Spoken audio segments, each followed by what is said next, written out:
Hi friends, welcome to Eduthrust daily Hindu review session. ഇന്ന് July 2 Hindu ആണ് നമ്മൾ നോക്കുന്നത്. ഇതിൽ നമുക്ക് ഏറ്റവും പ്രധാനപ്പെട്ട ഒരു വാർത്ത ഉള്ളത് എഡിറ്റോറിയൽ പേജിലേക്ക് പോവുക. എഡിറ്റോറിയൽ പേജിൽ സീഷെൽസ് ടെംപ്ലേറ്റ് എന്ന് പറഞ്ഞൊരു എഡിറ്റോറിയൽ ഉണ്ട്. അത് കാണിക്കുന്നത് ഇന്ത്യയുടെ സോഫ്റ്റ് ഡിപ്ലോമസിയുടെ ഒരു ഇതാണ് ഒരു എഡിറ്റോറിയലിൽ എടുത്ത് കാണിക്കുന്നത്. ഇതിൻ്റെ പിന്നിലെ ന്യൂസ് എന്ന് പറയുന്നത് India warmly welcomed Seychelles president Danny Faure. അതാണ് ഇതിൻ്റെ ഒരു വാർത്ത. ഈ വാർത്തയെ ബേസ് ചെയ്തിട്ടുള്ള എഡിറ്റോറിയലാണ്. പിന്നെ ബാക്ക് ഡ്രോപ്പ് നോക്കണം ആദ്യം. അതായത് അതിൻ്റെ മുമ്പ് നടന്ന ഒരു ഹിസ്റ്ററി നമ്മൾ നോക്കണം.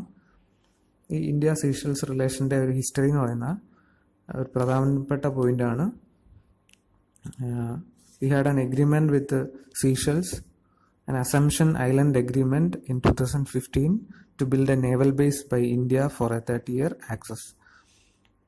അസംഷൻ ഐലൻഡ് എന്ന് പറയുന്നത് സീഷെൽസിൻ്റെ പാർട്ടാണ്. അവിടെ ഇന്ത്യ ഒരു നേവൽ ബേസ് പണിയാൻ വേണ്ടിയിട്ട് ഒരു എഗ്രിമെൻ്റ് ഉണ്ടായിരുന്നു 2015. പക്ഷേ ആ ഒരു എഗ്രിമെൻ്റ് പിന്നീട് ഉപേക്ഷിക്കേണ്ടി വന്നു because of opposition protest in Seychelles. അതായത് അത് അവരുടെ സോവർണിറ്റിയെ ബാധിക്കുന്ന കാര്യമാണെന്ന് പറഞ്ഞ് ഓപ്പോസിഷൻ പ്രൊട്ടസ്റ്റ് നടന്നപ്പോൾ ആ ഒരു എഗ്രിമെൻറ്റ് റീനെഗോഷിയേറ്റ് ചെയ്യേണ്ടി വന്നു. പക്ഷേ ഈ സീഷെൽസ് പ്രസിഡന്റ് ഡാനി ഫോറിന് അവിടുത്തെ പാർലമെൻറ്റിൽ ഭൂരിപക്ഷം കുറവാണ്. അതുകൊണ്ട് തന്നെ അയാൾക്ക് അങ്ങനെ ഒരു എഗ്രിമെൻറ്റ് ഒറ്റയ്ക്ക് പാസ്സാക്കിയെടുക്കാൻ പറ്റില്ല. അതുകൊണ്ട് തന്നെ he withdrew from negotiations. That was a serious setback for India's diplomacy. അപ്പോൾ ആ ഒരു എഗ്രിമെൻ്റ് അവിടെ ഉപേക്ഷിക്കേണ്ടി വന്നു. അങ്ങനെ ഒരു സെറ്റ് ബാക്ക് നമുക്ക് ഉണ്ടായിട്ട് കൂടി we offered a warm welcome to mister Faure who was on an official visit to India. അപ്പോൾ അത് മാത്രമല്ല, ഈ സോഫ്റ്റ് ഡിപ്ലോമസി കാണിക്കുന്ന പോയിന്റ് വേറെ 1-2 കൂടെ ഉണ്ട്. We offered a 100 million line of credit to purchase defence equipments from India. സീഷെൽസിന് ഇന്ത്യയിൽ നിന്ന് ഡിഫൻസ് എക്യുപ്മെൻറ്റ് വാങ്ങാനായിട്ട് ഒരു 100 million ലൈൻ ഓഫ് ക്രെഡിറ്റ് കൂടെ നമ്മൾ കൊടുത്തു. And we handed over a Dornier aircraft for maritime surveillance. ഇതൊക്കെ നമ്മളുടെ ഒരു ഗുഡ് സ്ട്രാറ്റജി ആയിട്ടാണ് കാണുന്നത്. നമ്മുടെ ഡിപ്ലോമാറ്റിക് സ്ട്രാറ്റജിയുടെ ഒരു ഭാഗമായിട്ടാണ് ഈ എഡിറ്റോറിയലിൽ പറയുന്നത്. ഇത് ജസ്റ്റ് ഒന്ന് വായിച്ചു വെക്കുക. ഇനി രണ്ടാമത്തേത്, ഓപ്പൺ പേജിൽ നീതി ആയോഗിൻ്റെ ആർട്ടിഫിഷ്യൽ ഇൻ്റലിജൻസിനെ പറ്റിയുള്ള ഒരു റോഡ് മാപ്പിൻ്റെ വാർത്തയുണ്ട്. NITI Aayog road map for making India to become artificial intelligence power house. ഇതെന്താണ് ഇതിൽ ആർട്ടിഫിഷ്യൽ ഇൻ്റലിജൻസ് ആ റോഡ് മാപ്പിൽ എന്താണ് പറയുന്നത്? NITI Aayog envisions artificial intelligence solutions for India on a scale not seen anywhere in the world. വേറെ എങ്ങും എൻവിഷൻ ചെയ്യാത്ത കുറേ കാര്യങ്ങളാണ് നീതി ആയോഗ് നമ്മളുടെ ഇന്ത്യക്ക് വേണ്ടി ഡ്രീം ചെയ്യുന്നത്. അത് 5 കീ സെക്ടേഴ്സിലാണ് ഈ ആർട്ടിഫിഷ്യൽ ഇൻ്റലിജൻസ് സൊല്യൂഷൻസ് പ്ലാൻ ചെയ്യുന്നത്, എൻവിഷൻ ചെയ്യുന്നത്. ഒന്നാമത്തെ agriculture, health care, education, smart cities and infra and transport. ഇങ്ങനെ 5 കീ സെക്ടേഴ്സിലാണ് ഈ ഒരു എൻവിഷൻ ചെയ്തിരിക്കുന്നത്. അഗ്രികൾച്ചറിൽ എങ്ങനെ ആർട്ടിഫിഷ്യൽ ഇൻ്റലിജൻസ് ഉപയോഗിക്കാം? ഒരു എക്സാമ്പിളാണ് ഫാമേഴ്സിന് വേണ്ട ബെസ്റ്റ് പ്രാക്ടീസസിനെ പറ്റി അഡ്വൈസ് കൊടുക്കുക. അതായത് ഈ ഡാറ്റ എല്ലാം പഠിച്ചിട്ട് പ്രഡിക്ഷൻ കൊടുക്കുക. ഈ സമയത്ത് ഇന്ന വെതറിൽ ഇന്ന രീതിയിൽ കൃഷി ചെയ്താൽ നിങ്ങൾക്ക് കൂടുതൽ വിളവ് കിട്ടും. അങ്ങനെയുള്ള ബെസ്റ്റ് പ്രാക്ടീസസിനെ പറ്റി അഡ്വൈസ് കൊടുക്കുക. അതാണ് അഗ്രികൾച്ചറിൽ ആർട്ടിഫിഷ്യൽ ഇൻ്റലിജൻസിൻ്റെ ഒരു ആപ്ലിക്കേഷൻ. അതിനൊരു എക്സാമ്പിളാണ്. പിന്നെ വേറെ ഉദാഹരണം പറഞ്ഞാൽ ഈ ഇൻഫ്രാസ്ട്രക്ചറിൽ പവർ പ്ലാനിങ്ങിൻ്റെ വേണ്ടിയിട്ടും ആർട്ടിഫിഷ്യൽ ഇൻ്റലിജൻസ് ഉപയോഗിക്കാം. അതായത് ഇപ്പോൾ നമ്മൾ സോളാർ എനർജി കൂടുതൽ ഉപയോഗിക്കുന്നുണ്ട്. അപ്പോൾ സോളാർ എനർജി എല്ലാ കാലത്തും എല്ലാ കാലാവസ്ഥയിലും ഒരുപോലെ ഉപയോഗിക്കാൻ പറ്റുന്നൊരു സാധനമല്ല. വെയിലുണ്ടെങ്കിൽ നല്ല വെയിൽ കിട്ടുമ്പോൾ മാത്രമേ സോളാർ എനർജിയിൽ നിന്ന് നല്ല ഔട്ട്പുട്ട് ഉണ്ടാവുള്ളൂ. അപ്പോൾ അത് കൂടുന്നതിനനുസരിച്ച് നമ്മൾ ആൾട്ടർനേറ്റീവ് സോഴ്സ് നോക്കണം. അതിന് വേണ്ടിയിട്ടുള്ള പ്രഡിക്ഷൻ കൊടുക്കാനും ആർട്ടിഫിഷ്യൽ ഇൻ്റലിജൻസ് വഴി പറ്റും. അതായത് ഇപ്പോൾ ഇത്ര ഔട്ട്പുട്ടേ ഉള്ളൂ, നമുക്കത് നമ്മുടെ നീഡ് മീറ്റ് ചെയ്യാൻ പറ്റില്ല, അതുകൊണ്ട് വേറെ സോഴ്സ് നോക്കണം എന്നുള്ള കൃത്യമായ പ്രഡിക്ഷൻസ് കൊടുക്കാൻ ഈ ആർട്ടിഫിഷ്യൽ ഇൻ്റലിജൻസ് വഴി പറ്റും. അതൊക്കെയാണ് എക്സാമ്പിൾസ് ആയിട്ട് പറയുന്നത്. പിന്നെ ഇത്രയൊക്കെ അവർ ഒരു ഡ്രീം ചെയ്യുന്നുണ്ടെങ്കിലും നമ്മളുടെ ആർട്ടിഫിഷ്യൽ ഇൻ്റലിജൻസ് സെക്ടർ എന്ന് പറയുന്നത് അതിൽ ഒരുപാട് ഗ്രേ ഏരിയാസ് ഉണ്ട്, പ്രോബ്ലം ഏരിയാസ് ഉണ്ട്. അതിൽ ഒന്നാമത്തേതാണ് ലാക്ക് ഓഫ് ഡേറ്റ. അതായത് ഈ ആർട്ടിഫിഷ്യൽ ഇൻ്റലിജൻസിന് വേണ്ട പ്രധാനപ്പെട്ട ഒരു ടെക്നോളജിയാണ് മെഷീൻ ലേണിംഗ്. മെഷീൻ ലേണിംഗ് അതിന് വേണ്ട ഏറ്റവും പ്രധാനപ്പെട്ട റോ മെറ്റീരിയലാണ് data. Machine learning, the set of technologies used to create artificial intelligence, need historical data as input to identify the relationships among data elements and make predictions. അതായത് machine learning വഴിയാണ് artificial intelligence സാധ്യമാകുന്നത്. അതിനു വേണ്ടിയിട്ട് ഇതിന് കൃത്യമായ prediction കൊടുക്കാൻ, അതായത് ഇന്ന സിറ്റുവേഷൻസിൽ ഇന്ന കാര്യങ്ങൾ ചെയ്യണം എന്നുള്ള പ്രഡിക്ഷൻ കൊടുക്കണമെങ്കിൽ അതിന് ഒരു ഹിസ്റ്റോറിക്കൽ ഡാറ്റ വേണം. കുറേ നാളായി വർഷങ്ങളോളം ശേഖരിച്ച ഒരു ഡേറ്റ ഉണ്ടാവണം. ആ ഡേറ്റ അനലൈസ് ചെയ്തിട്ടാണ് ആ ഡേറ്റ എലമെൻറ്റ്സ് തമ്മിലുള്ള റിലേഷൻ നോക്കിയിട്ടാണ് ഇവർ ഈ ആർട്ടിഫിഷ്യൽ ഇൻ്റലിജൻസ് വഴി പ്രഡിക്ഷൻസ് നടത്തുന്നത്. അതുകൊണ്ട് അങ്ങനെ എല്ലാ സെക്ടറിലും നമുക്ക് ഹിസ്റ്റോറിക്കൽ ഡേറ്റ ഉണ്ടാവണം. അങ്ങനെ ഒരു ഡീപ്പ് ലേണിംഗ് ഉണ്ടെങ്കിൽ മാത്രമേ മെഷീൻ ലേണിങ്ങിൻ്റെ കുറച്ചുകൂടെ ആക്യുറേറ്റ് ആയിട്ടുള്ള ഒരു ടെക്നോളജിയാണ് deep learning. Deep learning promise greater accuracy, but that also need data over many years to predict generation. അപ്പോൾ അങ്ങനെയുള്ള ഡീപ്പ് ലേണിങ്ങിന് കുറേ വർഷത്തെ ഡേറ്റ നമുക്ക് ആവശ്യമാണ്. ഈ അഗ്രികൾച്ചറൽ പോലുള്ള സെക്ടറുകളിൽ നിന്ന് നമുക്ക് അത്ര ഡേറ്റ ഇല്ല നമ്മുടെ കയ്യിൽ. അതാണ് നമ്മുടെ ഏറ്റവും വലിയ ഒരു ഹർഡിൽ ഈ ഒരു കേസിൽ. ഇനി സെക്കൻഡ് പ്രോബ്ലം ഏരിയ ആണ് സ്കിൽ ഗ്യാപ്പ്. ഈ ആർട്ടിക്കിളിൽ പറയുന്നുണ്ട് ഏകദേശം 22,000 ആർട്ടിഫിഷ്യൽ ഇൻ്റലിജൻസിൽ PhD ഹോൾഡേഴ്സിൽ ഇന്ത്യൻസ് വെറും 386 മാത്രമേ ഉള്ളൂ. അത്രയും ഒരു സ്കിൽ ഗ്യാപ്പ് ഇന്ത്യയിലുണ്ട്. ആ ഒരു സ്കിൽ ഗ്യാപ്പ് നികത്തണം. അതിനുവേണ്ട സൊല്യൂഷൻസ് ഇതൊക്കെയാണ്. ഈ നീതി ആയോഗ് തന്നെ ഒരു സജഷൻ മുന്നോട്ട് വെക്കുന്നുണ്ട്. To set up network of basic and applied artificial intelligence research institutes. Artificial ഇൻ്റലിജൻസിൻ്റെ കുറച്ച് റിസർച്ച് ഇൻസ്റ്റിറ്റ്യൂട്ട് സ്ഥാപിക്കുക. പക്ഷെ അത് മാത്രം പോരാ. This institute must collaborate closely with agricultural universities, medical colleges and infrastructure planners. ഈ ഇൻസ്റ്റിറ്റ്യൂട്ടുകൾ സെറ്റപ്പ് ചെയ്താൽ മാത്രം പോരാ, അവർക്ക് ഈ പറഞ്ഞ പോലെ മെഷീൻ ലേണിങ്ങിനുള്ള ഡേറ്റ ആവശ്യമാണ്. ആ ഡേറ്റ എവിടെ നിന്നാണ് വേണ്ടത്? അത് ഫീൽഡിൽ, ഓരോ പർട്ടിക്കുലർ ഫീൽഡിൽ നിന്നും കളക്ട് ചെയ്യേണ്ടതാണ്. അതിന് വേണ്ടിയിട്ട് അവർ ആരുമായിട്ട് കൊളാബറേറ്റ് ചെയ്യണം? With agricultural universities, medical colleges, infrastructure planners. അങ്ങനെയൊക്കെ ആ ഡേറ്റ കളക്ട് ചെയ്ത് ഡേറ്റയുടെ ഒരു open library for machine learning code. Machine learning കോഡിൻ്റെ ഒരു ഓപ്പൺ ലൈബ്രറി തന്നെ ഉണ്ടാക്കണം. അങ്ങനെ മാത്രമേ ഈ പറയുന്ന ഹഡിൽസൊക്കെ നമുക്ക് മറികടക്കാൻ പറ്റുകയുള്ളൂ. പിന്നെ ഈ നീതി ആയോഗിൻ്റെ റോഡ് മാപ്പിന് ഉള്ളൊരു പോരായ്മ എന്ന് പറഞ്ഞാൽ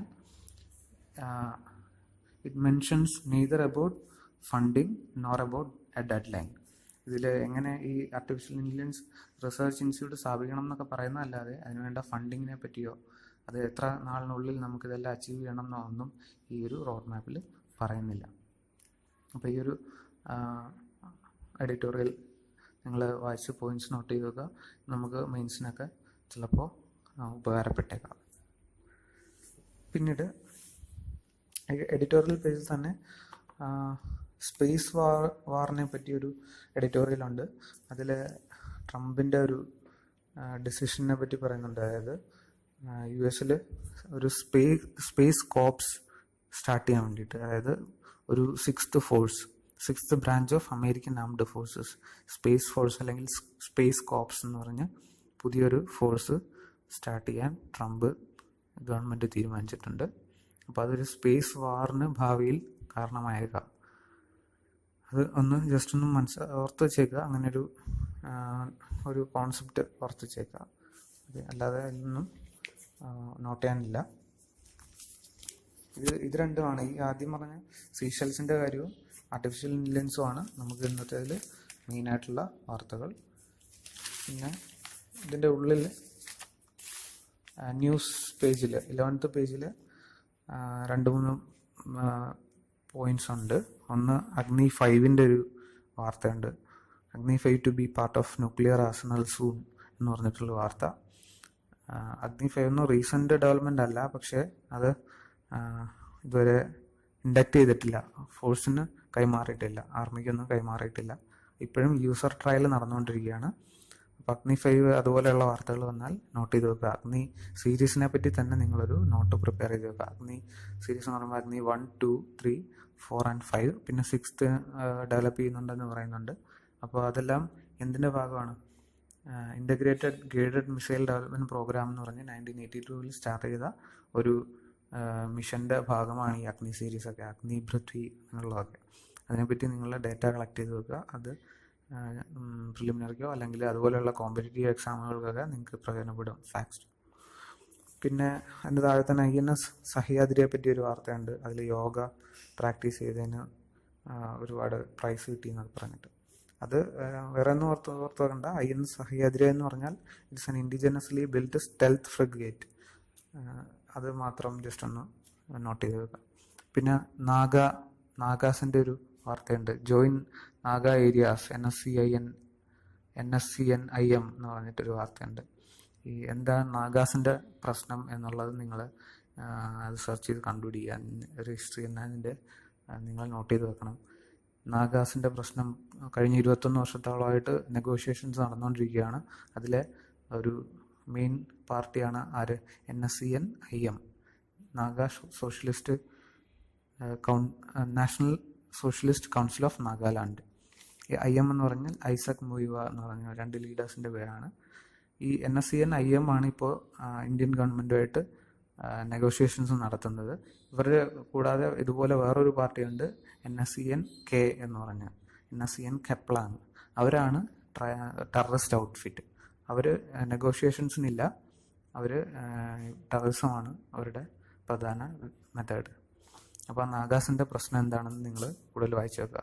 ഇതിൻ്റെ അവരുടെ പ്രധാന ഉദ്ദേശം, ഈ നെഗോഷിയേഷൻ്റെ ഉദ്ദേശം എന്ന് പറഞ്ഞാൽ നാഗാലാൻഡും അതിന് ചുറ്റും കിടക്കുന്ന ഏരിയകളിലെ നാഗ പോപ്പുലേഷനെ എല്ലാം കൂടെ ചേർത്ത് ഗ്രേറ്റർ നാഗാലാൻഡ് എന്ന് പറഞ്ഞിട്ടൊരു ഏരിയ ഉണ്ടാക്കുക, ഒരു സ്റ്റേറ്റ് മാത്രമായിട്ട് അവർക്ക് കൊടുക്കുക എന്നുള്ളതാണ് അവരുടെ ആവശ്യം. അത് കൂടുതൽ നിങ്ങൾ തന്നെ സെർച്ച് ചെയ്ത് കണ്ടെത്തുക.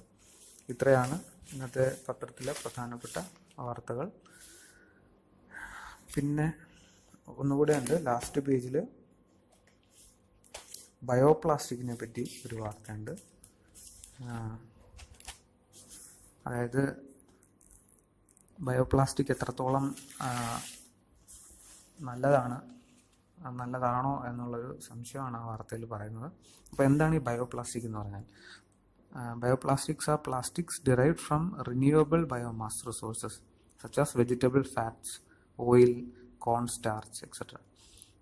ബയോമാസ്, റിന്യൂവബിൾ ബയോമാസിൽ നിന്നും ഉണ്ടാക്കിയെടുത്ത പ്ലാസ്റ്റിക്കിനെയാണ് ബയോപ്ലാസ്റ്റിക് എന്ന് പറയുന്നത്. അതായത് വെജിറ്റബിൾ ഫാറ്റ്, ഓയിൽ, അതുപോലെ കോൺ സ്റ്റാർച്ച്, ഇതിൽ നിന്നൊക്കെ ഉണ്ടാക്കിയെടുക്കുന്ന പ്ലാസ്റ്റിക്കാണ് ബയോപ്ലാസ്റ്റിക്. സാധാരണ പ്ലാസ്റ്റിക്കോ, കോമൺ പ്ലാസ്റ്റിക് എങ്ങനെയാണ് ഡിറൈവ് ചെയ്യുന്നത്? It is derived from fossil fuels, petroleum പ്രോഡക്റ്റാണ് നോർമൽ പ്ലാസ്റ്റിക് എന്ന് പറയുന്നത്. അപ്പോൾ എന്താണ് ഈ ബയോപ്ലാസ്റ്റിക്കിൻ്റെ ഗുണങ്ങൾ? Reduction in carbon footprint, അതായത് less carbon or greenhouse gas emission, അതാണ് അതിൻ്റെ ഒരു പ്രധാനപ്പെട്ട ഗുണം. ഇതിൻ്റെ പ്രൊഡക്ഷന് വേണ്ടിയിട്ട് അധികം എമിഷൻസ് ഉണ്ടാക്കുന്നില്ല, ഗ്രീൻ ഹൗസ് ഗ്യാസിൻ്റെ എമിഷൻ ഉണ്ടാകുന്നില്ല, ഫോസിൽ ഫ്യൂവൽ അല്ലാത്തതുകൊണ്ട്. പിന്നെ ഇതിൽ നിന്നുണ്ടാകുന്ന വേസ്റ്റ് ലെസ് ഹസാഡസ് ആണ് കമ്പയർഡ് ടു കോമൺ പ്ലാസ്റ്റിക്സ്. പിന്നെ ഇതിൻ്റെ ദോഷങ്ങൾ എന്തൊക്കെയാണ്? ഈ ബയോമാസ് ആണ് ഇതിൻ്റെ പ്രധാനപ്പെട്ട റോ മെറ്റീരിയൽ. വെജിറ്റബിൾസ്, ഫാറ്റും ബയോമാസും ഒക്കെയാണ്. അതുകൊണ്ട് തന്നെ that may lead to deforestation and soil erosion. അതൊരു പ്രധാനപ്പെട്ട പോരായ്മയാണ്. പിന്നെ പേരിൽ പറയുന്ന പോലെ എല്ലാ ബയോപ്ലാസ്റ്റിക്കുകളും ബയോഡിഗ്രേഡബിൾ അല്ല, ചിലതൊന്നും ബയോഡിഗ്രേഡബിൾ അല്ല. അങ്ങനെയുള്ളൊരു പ്രശ്നം കൂടെ ഇതിനുണ്ട്. പിന്നെ ഇതെല്ലാം ബയോപ്ലാസ്റ്റിക്കിൻ്റെ റീസൈക്ലിങ്ങിന് a separate collection system is needed. അല്ലാതെ എല്ലാ വേസ്റ്റും കളക്ട് ചെയ്യുന്ന പോലെ ഒന്നിച്ച് കളക്ട് ചെയ്താൽ ഇത് റിന്യൂ ചെയ്യാൻ പറ്റില്ല, റീസൈക്കിൾ ചെയ്യാൻ പറ്റില്ല. അതിന് വേണ്ടിയിട്ടൊരു സെപ്പറേറ്റ് കളക്ഷൻ സിസ്റ്റം തന്നെ ഉണ്ടാക്കിയാലേ പറ്റൂ. That involve billions in investment. അതിന് ഒരുപാട് കോടികളുടെ ഇൻവെസ്റ്റ്മെൻറ്റ് ഉണ്ടെങ്കിൽ മാത്രമേ അങ്ങനെ ഒരു കളക്ഷൻ സിസ്റ്റം ഉണ്ടാക്കാൻ പറ്റൂ. ഇതൊക്കെയാണ് അതിൻ്റെ പോരായ്മകൾ. ഇങ്ങനെയുള്ള വാർത്തകളൊക്കെ വന്നാൽ നിങ്ങൾ നോട്ട് ചെയ്ത് വെക്കുക. ഇത്രയാണ് ഇന്നത്തെ ഹിന്ദുവിൽ നമുക്ക് നോക്കാനുള്ള പ്രധാനപ്പെട്ട വാർത്തകൾ. നിങ്ങൾക്ക് ഇത് പ്രയോജനപ്പെട്ടെന്ന് കരുതുന്നു. വരുന്ന ദിവസങ്ങളിലും അപ്ഡേറ്റ്സ് ഉണ്ടാവും. എഡ്യൂത്രസ്റ്റ് സബ്സ്ക്രൈബ് ചെയ്യുക.